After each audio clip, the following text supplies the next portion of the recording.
Welcome to Hope for Med. Hope for Med. Hi, everyone. Welcome back to the Hope for Med podcast. I am your host, Dr. JB, and today's featured guest is Dr. Debra Blaine. She is a practicing family medicine physician for over 30 years, has published two thrillers, and is a certified professional coach, group leader, and master trainer. But even more importantly, she's a mother, nature lover, and an animal rescuer. Welcome to the show. Thank you so much. So, Dr. Blaine, I always like starting by getting your origin story. So why medicine? Why medicine? I ask myself that on a daily basis. So when I was growing up, the story was, and I don't remember this, I've just been told the story so many times I imagine it. Mm-hmm. We went around the table, what are you going to be when you grow up, with the grandparents? And I said, I guess I'll be a nurse. And my mother said, why? And I said, because girls can't be doctors. Well, that was the end of that. And from the age of 9, I was going to be a doctor. There was no getting around it. When I got to my brother. Said that to you? What's that? You said that was the end of that. Your mom said, you're going to be a doctor, or what happened? Right. Okay. That's right. My brother, when they got to him, said he wanted to be older. And nobody questioned that. That was like fine, because he was a boy and it didn't matter because boys find their way one way or another. So, but then when I got to college, I didn't really think that was what I wanted to do. I started out as pre-med, then I became a physics major, then I became a philosophy major. I was at University of Texas at Austin, and they had this fabulous humanities program called Plan 2. Mm-hmm. So you really only had to concentrate in something, but you took mostly the Plan 2 courses. And I graduated with a concentration in philosophy and Hebrew. And I went off to study in a graduate program, a doctoral program in comparative religion at Temple University in Philadelphia. And I went home one weekend, over the holidays, and I just had so much negative input from my family about what I was doing and, what was I going to do with my life and what could I possibly do with a PhD in comparative religion. And anyway, I ended up leaving the program and I went to medical school, which is kind of, we say chutzpahdik, but ballsy, I guess, to think, okay, I'm just going to go to medical school instead. Mm-hmm. But I did. I left. I went back to Texas, which is where my family had ended up after I graduated high school. And I went to Baylor College of Medicine. And then I came back to New York to find my roots. So can I interrupt you for a quick second, just for some clarification? Yeah. So that transition, so he's like, I decided not to do the PhD and go to medical school. So had you already done all the pre-medical courses and everything like that? No, I had done a whole bunch of them. Mm-hmm. In fact, I hadn't done so well in a couple of them because I graduated high school when I was 16 because my parents were moving from Long Island to Texas. Mm-hmm. And I didn't want to do my last year of high school in a strange high school. Mm-hmm. So I started when I was 16. I took organic chemistry as a 16-year-old, which, I thought, I could do that, I couldn't do that.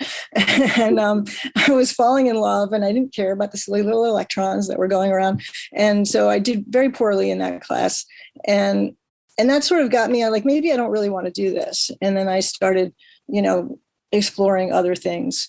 But I had done a lot of the pre-med options because I was pre-med for a while in that program, but mostly I still needed, I went back and did a year. I did microbiology and physiology and physics. And because I had, just to catch up on all that. And I retook organic chemistry, but I had the same professor and he was about 120 years old and he stood there and he was just talking into his paper like this, but I'd been to graduate school. I sat up front, I put my feet up on the chair next to me with my cup of coffee and I asked questions, which I didn't have, the guts to do before. Mm-hmm. And when we got the first test back, he handed it to me. I looked at it and I handed it back and he said, what's the matter? I said, it's not my paper. I had gotten the highest grade in the class. I broke the curve. People hated me. Wow. But it was just such a different scenario from getting an F to getting an A with the same professor. But yeah, I had to go back and do all that over again. And then the pre-med advisor told me, you can't go to medical school. You failed organic chemistry. And if she had said to me, it's going to be really hard, like maybe you should rethink this, it would have been a whole different story. But she said to me, you can't. And I said, watch me. Wow. I love it. It's like, you don't tell me I can't. If she had discouraged me, it would have worked, very possibly. But anyway, I applied to 7 medical schools in Texas. I was accepted at 7 medical schools in Texas. Yeah, and I went to tell her. Yeah, I went into, because my parents were residents there, so it was cheaper.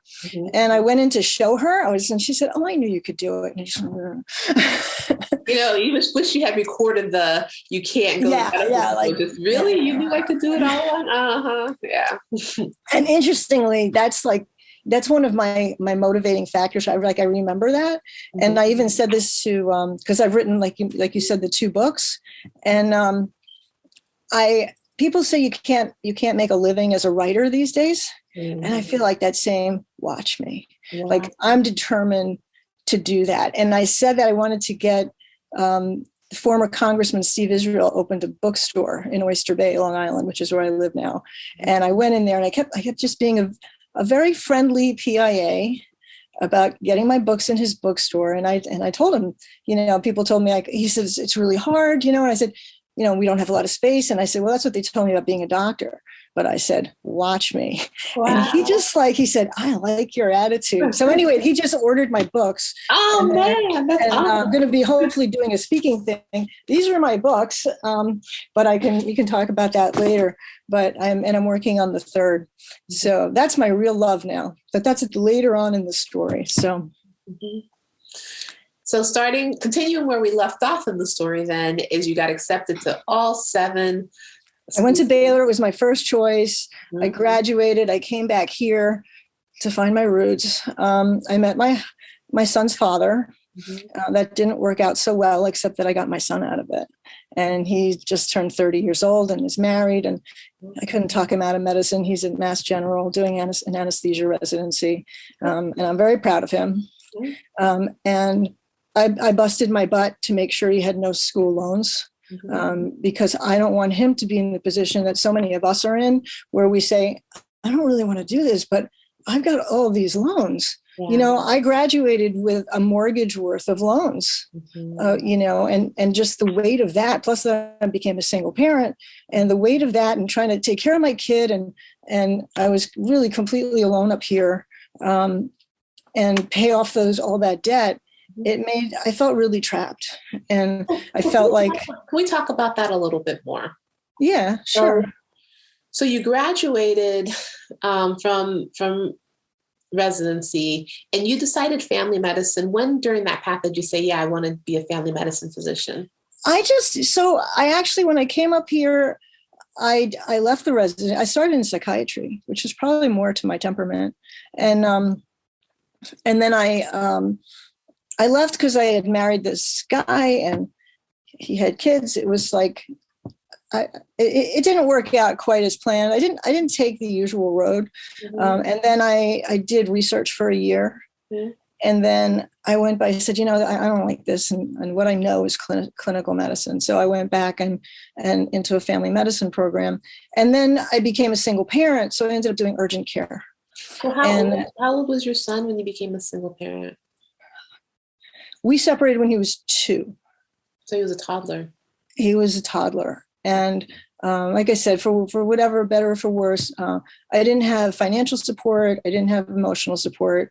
I was back here in New York, but a lot of my connections, I had that was before Facebook and, and all those ways to reconnect with people. And so I started doing urgent care because in urgent care, you didn't have to do call. You didn't have to, see your patients before and after. You had a set schedule. I had one nanny for him, for most of his first 7 years. And I wanted that. I wanted consistency for him. And she's wonderful. And we're still in touch. She has 3 kids and a grandchild now. So,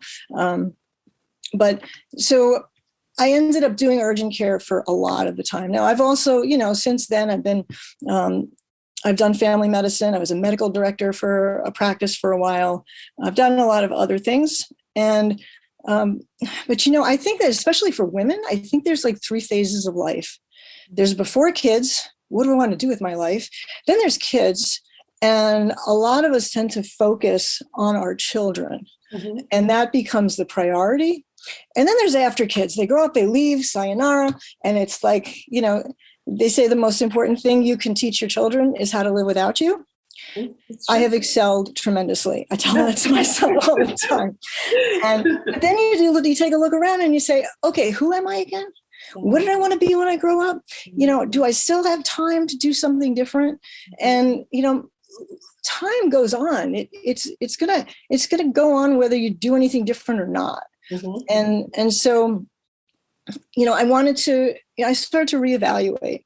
I mean, busting my butt, and especially in urgent care, it's medicine has changed so dramatically that it's not about taking care of people anymore. It's about increasing profits for the organization that you become swallowed up by.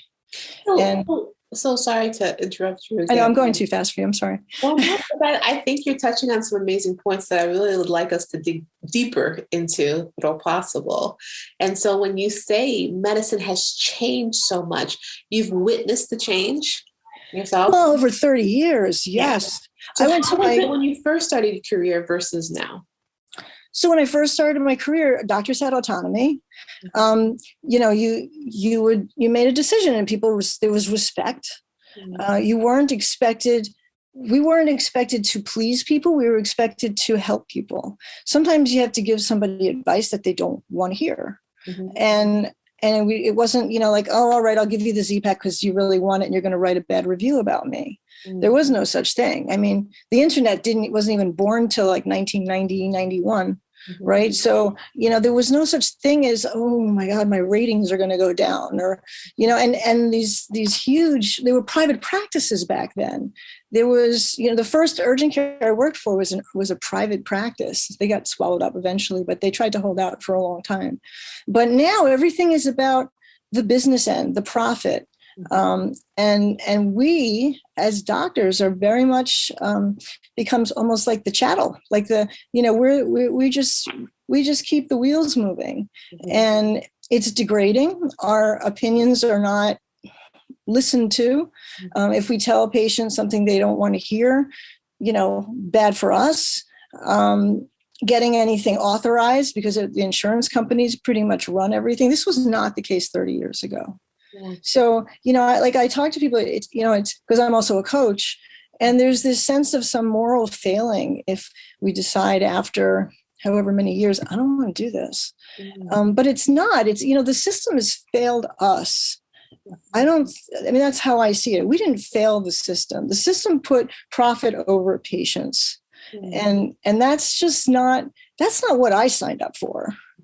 And what did you sign up for? What's that? What did you sign up for? I signed up for, originally, so I would have a practice, I'd have a relationship with my patients. I would be able to tell them, this is what I think you should do. I would be able to say, no, I'm not going to give you whatever it is that you want if it's not appropriate. I don't want to get into any political thing here, so I'm not going to, but, it's, you could tell people, give them your best judgment. And have, and sincerely try to help people, and not run this, and you could decide if I wanted to see 15 patients a day or 25 patients a day, and not have it thrust on you that, you have to see 35 patients, 50 patients, because otherwise you won't get a bonus, or we're going to get somebody else who can do it in your place. So it was very different. And how has the change in terms of the amount of patients that you're expected to see a day affected that doctor-patient relationship in your perspective? Oh, it's terrible. It's terrible. I mean, and it's, even so I work in, Long Island is a very privileged neighborhood, most of it. And so I get both. On the one hand, it's just give me what I want and let me out of here. And what they want might not be appropriate. Or it's, I want this and I want this and I want, and they demand more attention. It kind of goes both ways. And every once in a while I get somebody in who's, really is more connected to what's really going on, who's more appreciative. They're usually the sicker people. The people who are not that sick I think, assume nobody else is that sick. And why can't I be seen right away and get out of here? Just swab my throat, or now swab my nose. The people who are really sick, I found, they assume other people are really sick too, and they tend to be more patient. It's bizarre. But it's just very frustrating. I mean, that's what I wrote. My whole first book, Code Blue, I wrote this book because I was so frustrated with what was happening to medicine. And it started as a series of vignettes or interactions with patients. Of course, everything was changed enough so you can't possibly recognize the patients. And then I didn't want to make it, I didn't want to be liable, so I made it a fiction. Once it's a fiction, you need a plot, and you need a hero, and you need a villain, and all that kind of stuff. And then it became like a thriller. I found it, I liked doing that so much. The thriller part, like, I didn't want to go back in the clinic, like, because when you write that, you have to be in the clinic again, like, even when you're not in the clinic, because you're writing. But I tried to put in that book for people outside of our profession to know.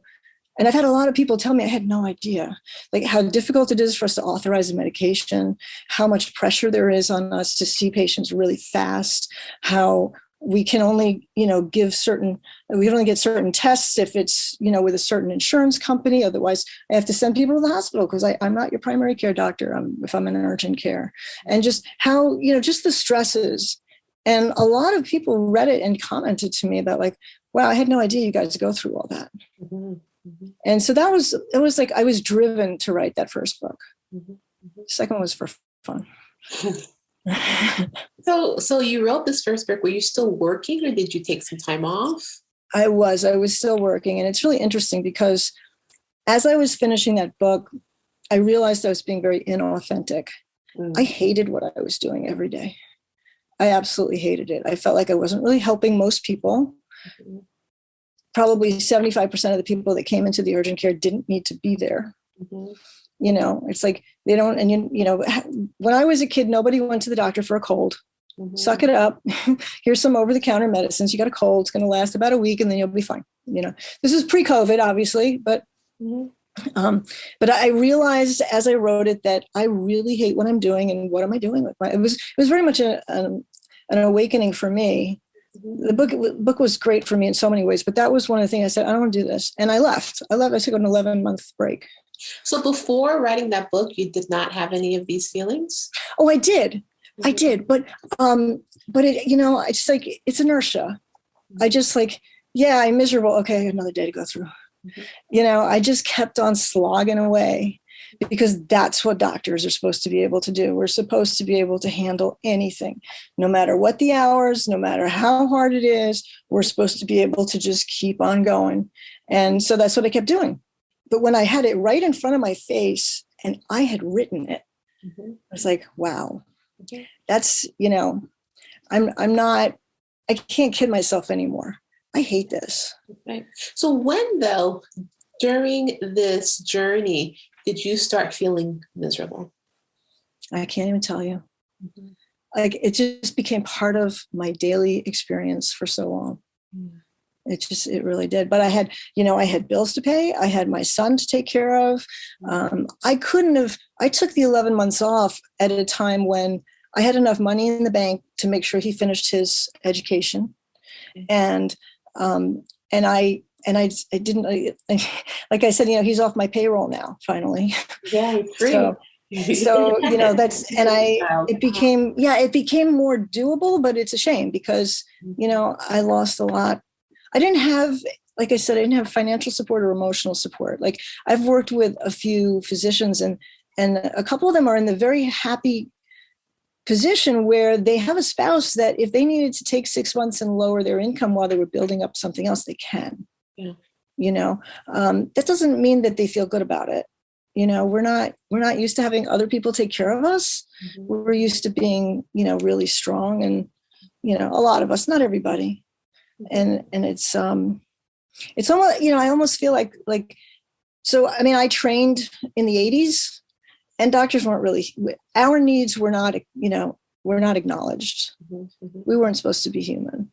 We were just supposed to, be tougher than the average person and handle everything. And it's very hard, I find, for doctors to ask for help because of that. And so my niche with coaching is I coach doctors, and I do groups, which I find like the most satisfying, because people find that, oh yeah, I'm not the only one, and that's so empowering to know that, it's okay to feel like this, and that there might be a way out of this, And that's what these podcasts are about, right? Sharing right. And with healthcare professionals to the masses, so that when they hear these stories, they realize that, oh, I am not the only one. Right. And I think this is awesome what you're doing. I'm really excited for you, and I wish you the very best of success, because it's so necessary. Thank you. You mentioned something about, I trained back in the 80s where, at that stage, self-care was not prioritized for healthcare professionals. So if you think back to the 80s, you think to today, what's changed? So now I feel like there's a lot of lip service to self-care, and the organization that I work for, they send out these things, and, it's always like, yeah, you should tune in. And he has these little sort of coaching modules. I listened to one of them, and he went through this whole thing for the first 8 minutes. I was timing it.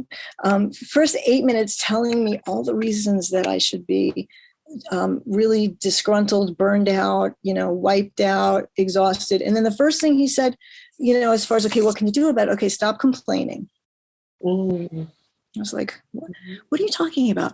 Like, I know as a coach, I know where he was going with that, was that instead of, when we complain, we just reinforce how miserable we are.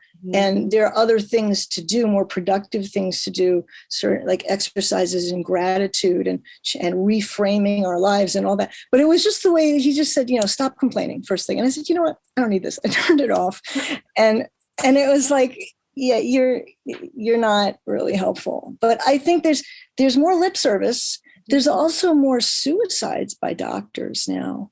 That's one of the things I mentioned in Code Blue is we had, at least at the time I wrote it, the highest rate of suicide in this country, with more than, on average, one physician suicide a day for a year, over the year. And that's horrible. It's horrible for people to get to that point with so much knowledge and skill, and obviously one's had compassion and so much intelligence, and they just feel like there's nowhere to go but to kill themselves. It's just not, it's just not excusable that we live in that. So I think that there are some people who really genuinely want to make it better, but ultimately the doctors who are doing this are not in control. It's the corporate moguls who are in control. And every time a practice gets gobbled up or sold to, some entrepreneur who it changes everything. And yeah, we understand, as long as it doesn't get in the way of your work. I think it's kind of like that. So, you mentioned that you had been feeling miserable for a long time. You can't even place when you first started feeling miserable, albeit when you were in medical school or residency or whatnot. I think after, but I think at that point, I wasn't 100% sure if it wasn't because I was just overwhelmed being a single parent and working a lot and having so many bills. And there wasn't really anything I could do about it at the time. That I thought. Like, did you have anybody that you were able to talk to, or did you share any of these feelings with anyone? No, I mean, my coworkers and I, we, grumbled a lot. And I remember this one, she used to say, this is abusive, this is abuse, but we said it to each other. Yeah. And that was, and that was good because it was a way to vent. But not really. I think, I think we've come a long way since those days because we can talk to each other. I was just, what do you think? Sorry. Go ahead. No. But why do you think that was, that there wasn't an outlet for you to be able to share? Because, I think that the whole persona of physician there were expectations. The expectation to be strong always, to always know what you're doing, You know, I remember this woman who was, 27 years old and dropping her blood pressure and her pulse and went into heart block in front of me. And she grabbed my hand and she said, you can't let me die. I have 2 children. You can't let me die. And what was my response? I said, nobody dies in this office. It's against office policy. But meanwhile, my heart was going like this, but it was like the training to keep that veneer, to keep that, like I was terrified. Because I was pretty young in my career. But my answer to her was, no, we're cool, calm, and collected all the time. And so at my 25-year reunion, I remember talking to, it was a woman, she's now in Australia, and we hadn't really been friends, but we kind of ran into each other at the gym at the hotel. And I said, I was always so afraid I was going to flunk out. And she said, me too. And I said, you were? I said, I thought I was the only one. She said, oh my God, I was terrified. It was like, but we were Baylor students. Like you never show weakness. You never show, oh, I got this, like that was just, I feel like it wasn't just where I was. I feel like there was a certain pervasiveness in medicine like that you were just, yeah, you got this. If you ain't got this, you don't belong in medicine, get out. And who's ready to say that when somebody says it to you like that? So. And I would argue that this is ongoing till this day. The feelings that it's hard to share because of a variety of reasons, one of which being like, I'm not sure how people are going to respond to me if I actually show this vulnerability. Exactly. And I agree with you. I mean, in front of the patient, yes. I mean, you can't be shaking and like, I'm not sure what I'm doing. There is a 95% chance that you will not make it, right? Before you convince somebody, like that is not encouraging to anyone. That doesn't make you feel better. That definitely doesn't make the patient feel better, right? This is the first time I've ever done this, so you have to, exude that air of confidence, even if you don't know the answers, right? And you can still say, I don't know the answers and still be confident, that even though I don't know the answer, I can get you the answer. Right. I'm not afraid to tell patients I don't know something. And I think they appreciate that. As long as I don't say, I don't know, you're on your own. Exactly. Right. It's like, I don't know, but I think that you should see this person, or I don't know, we're going to try this, or we're going to do these tests, or I'm going to look that up, and I'm going to see you next week. You know what I mean? Like it's not, but I don't lie to patients and say, except if they're coding in front of me. Well, I mean, I think that the best thing to ever tell a patient, especially since I'm in the emergency room, right? So take care of patients all the time that are trying to die on me, is I'm going to do my best by you, right? Yes. My absolute best. I'm going to give you everything that I have. And that's what I do, right? And sometimes that's successful, and, and I am able to get their heart to start beating again and, whatnot. And sometimes it's not, but I still give it my best each and every time. Hold on. Oops. Well, I think it's important because for a lot of reasons, but the power of belief and intention, I think is really a force, a real force. And if the patient believes they're going to be okay, I think you have a better chance of there being okay. Exactly. And so I never want to tell somebody to give up. Exactly. Never say that to someone. But that also goes, or can be applied to us, right? Mm-hmm. That, realizing that you're not the only person going through this, that other people have experienced very similar things, that life in medicine is challenging, and that there are tools available to help ensure that you are going to be okay. And who better to be able to help provide you with those tools than people who are actively working in medicine right beside you. And who understands. Yeah. So And I've had people say to me, like, I can't understand why you don't want to be a doctor anymore. You're a doctor. You're like, doctors are wonderful. And it's like, that's what I wrote the book for, to be honest. But, some of those people just, they don't want to believe that but it's, we understand this about each other, and we don't judge each other. most of us anyway. I mean, we don't judge each other and say, like, really, you couldn't handle that? Like, that would never be, it's more of how can we make you stronger? How can we make you, how can we help you to make decisions that better fulfill what you want out of life? Exactly. So when during your career journey did you become a coach? Recently, a few years ago, while I was finishing up Code Blue, and I said, I don't want to do this anymore. And so I looked up a bunch of programs, and, medicine used to be like coaching. Coaching is everything medicine used to be without the prescriptions and the administrative hassles and the insurance, forms and all that, because it's getting to know someone, finding out what their challenges are, what their desires are, and how they can get back on track or on track for the first time, and what's stopping them. Because there's always those internal beliefs that make it hard for us to change. So it was a few years ago, I looked at a bunch of programs. I chose the Fowler International Academy of Professional Coaching. Barry Fowler, who's the founder, also, he created the Sylvan Learning Systems. I don't know if anybody's heard of that. And then he sold them when he was like 40 years old and decided after a few years he needed to do something else with his life. So he did it. He's like one of the most amazing, compassionate, caring, just genuinely sincere human beings I've ever met. And I got certified with him, and then I became a master trainer to certify other coaches.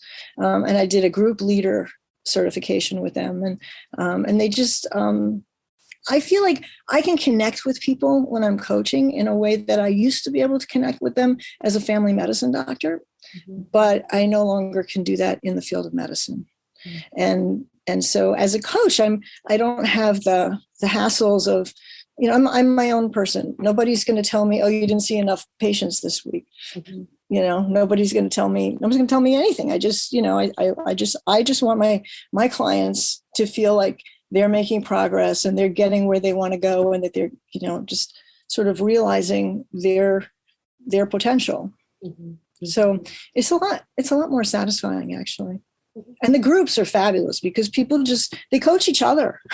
Yeah. They really, the energy that bounces off when one person, sometimes if I tell someone something and they're like, oh, okay. But then if another person in the group, says, yeah, that happened to me, or yes, it's totally true. This is, and it's like, oh, okay, well, maybe there's something to this. I can try it, And so, a couple times during this conversation, you've mentioned that I just don't want to I just can't do this anymore, right? And I assume this is clinical practice. Totally. It's really interesting because I'm still working part-time. I went back to part-time medicine, to urgent care for a couple of reasons. One, my COBRA was running out. I needed health insurance, very practical. And I found a place that I could work 20 hours a week and get health insurance. They put me on more than 20 hours a week, and I sometimes have to put the brakes on. But so I'm doing that. And I also felt like, I went back to work right during COVID when it developed. And part of me was like, again, like the pictures of, what will people think? What will I tell my grandchildren one day when they say, what were you doing, Grandma, during the pandemic? And I said, oh, I was sitting it out. Yeah. And so I felt like I needed to make a contribution. Well, I'm over that, just so you know. But, one of the things that I've learned is that I have to, when I let the external world tell me who I am or who I should be, I'm not happy. And when I, do a little, centering or meditation, or, it doesn't have to be some fancy like guru thing, but, that I just get in touch with who I am, then I can respond to my world instead of reacting to my world. And I can more direct where I want my life to be. And I'm happier that way. So when you said, oh, I'm over that, like, did something happen that made you be like, even part-time, man, forget this. Yeah, I tried it one more time and now I'm like, okay. So there was one day, it was a few weeks ago, and And I worked 2 back-to-back shifts. I worked these 12-hour shifts, and I was leaving and I was just so exhausted and like, everything hurt. And I said to myself, because I talk to myself all the time, I said, have you had enough yet? Just like that.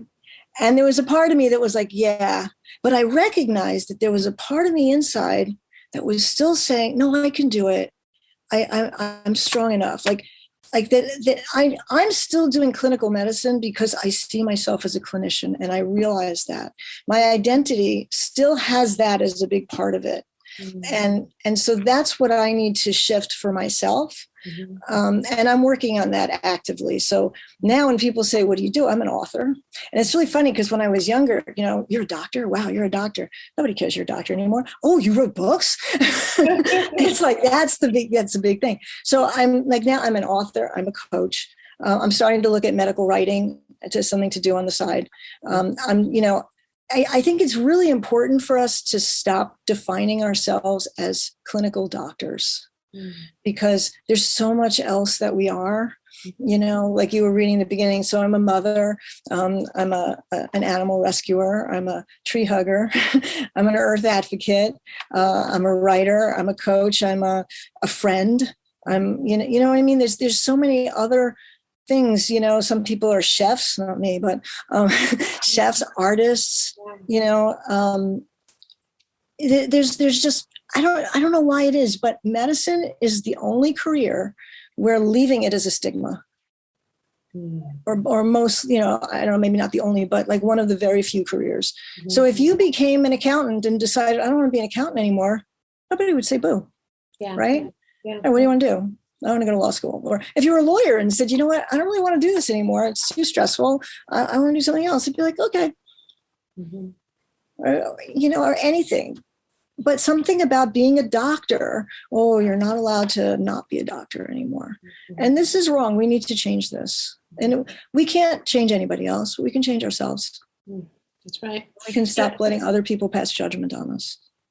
And one of the things that we had mentioned before, we just touched on a little bit in terms of suicides amongst physicians, right? The statistics is about 400 physicians die a year.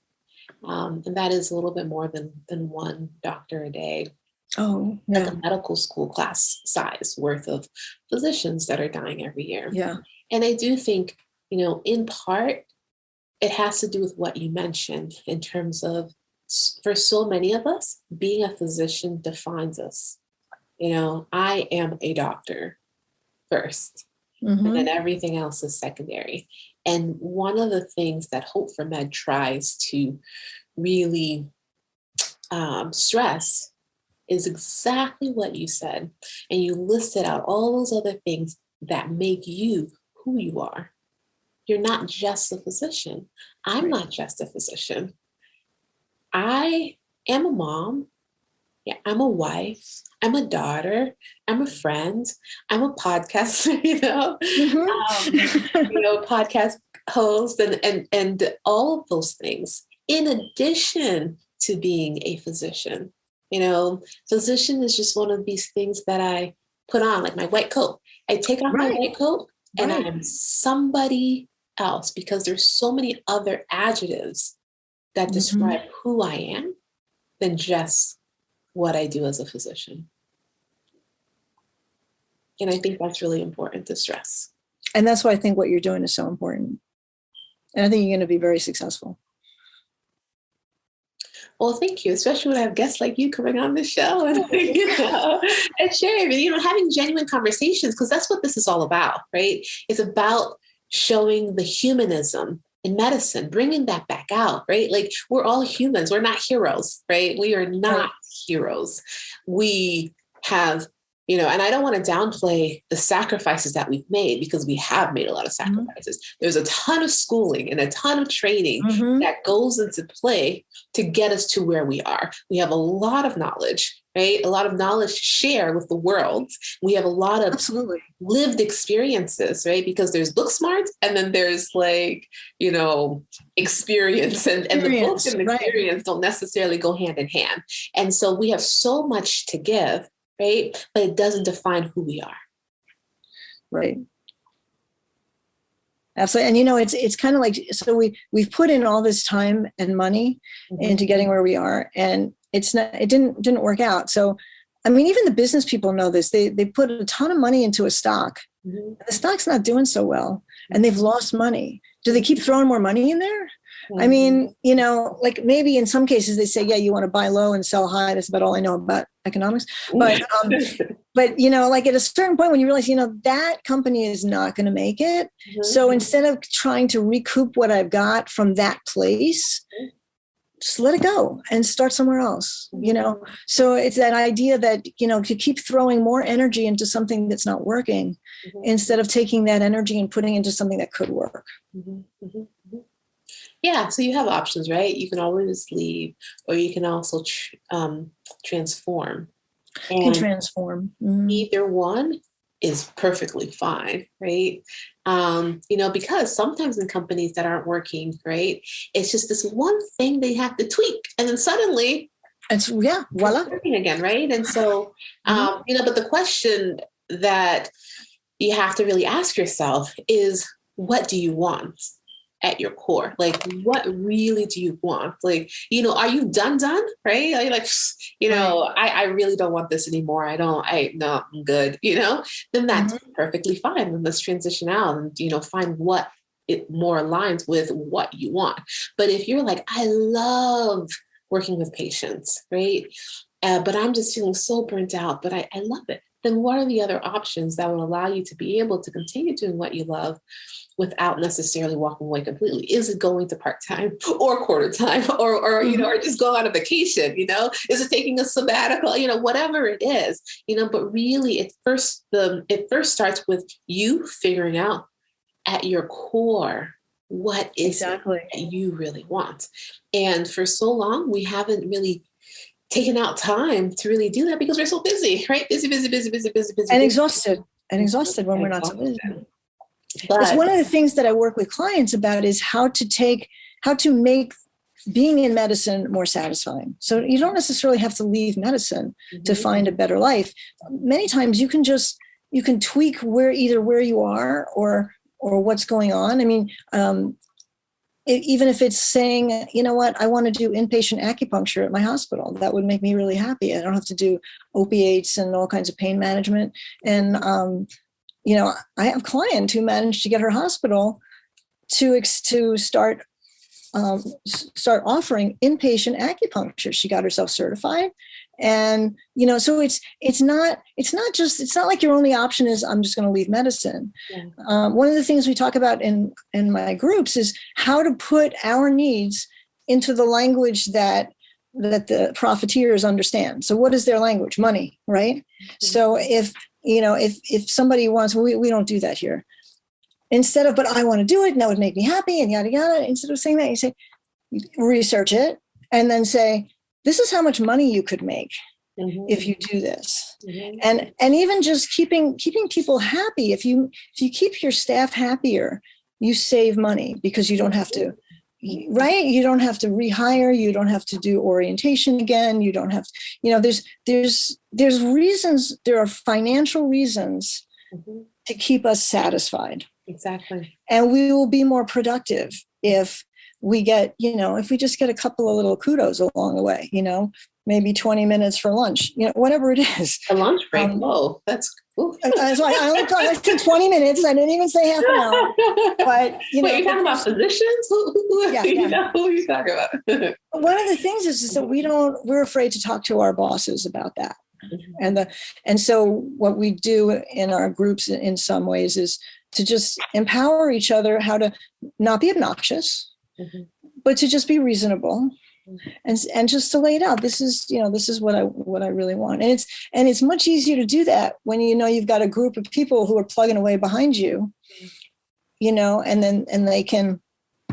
then you can send an email, even if it's not your time to meet, and say, hey, I did it, and just to get a lot of encouragement and just that it's like somebody's behind you kind of holding you up when you're feeling a little uncertain and giving you some ideas on how to address people, because some people have had more experience than others in different spheres of the medical world. That's right. And so that's why the community is so important. Absolutely. Community is always important. Like the rest of the world knows that. Mhm. And as doctors, we know that in terms of our patients, but we don't do that as much for ourselves. Like we pay lip service to it. There's the AMA and but it's not, I personally don't feel like it's necessarily the kind of community that offers the support that we need, the personal support that we need. So I think it's time to stop paying lip service, Okay. right? Yeah, we've gotten to that part. Now, where's the action? Yeah. Let's actually do something to make a change. And that's what Hope for Med is trying to do. Starting with your story and everyone else's, but it's really important. It's first you have to acknowledge what's going on. Exactly. In yourself and externally too. And then, take inventory and, come up with a plan from there. And so this is step one. Let's talk about it. Let's talk about the issues. Let's acknowledge it. Let's, shed light on what's happening. We are nearing the end of our time together. If my listener wanted to reach you and find out more about what you're doing, find out more about your books, how could they do so? So they could go to my website, which is just debrablaine.com. Mm-hmm. DEBRA, the short way, BLAINE.com. And you'll see my books there. There's a separate page for coaching services. And you can, and I do give like a 30-minute free consultation for anybody, who wants to just chat. And you know what, for anybody who finds me from your page, from this podcast, if they want a couple of free coaching sessions, I would give that too. Just mention it. Wonderful. Okay. Wonderful. You guys got that? So with that being said, do you have any last minute words of advice or wisdom for my listener? Probably. I would just say, try to respond to the world instead of reacting to the world. Mm. So when we respond from who we are. And when we react, we're letting the world direct who we are. And just remember who you are. Because every doctor who's listening to this is incredibly intelligent, has huge knowledge and skills, has stamina, has compassion, has so many, incredibly wonderful qualities. And we have such value. And don't forget that. Don't ever forget how valuable you are. Just as a human. This is Hope for Med, new day for Med, for us, by us, and just for us. This is Hope for Med.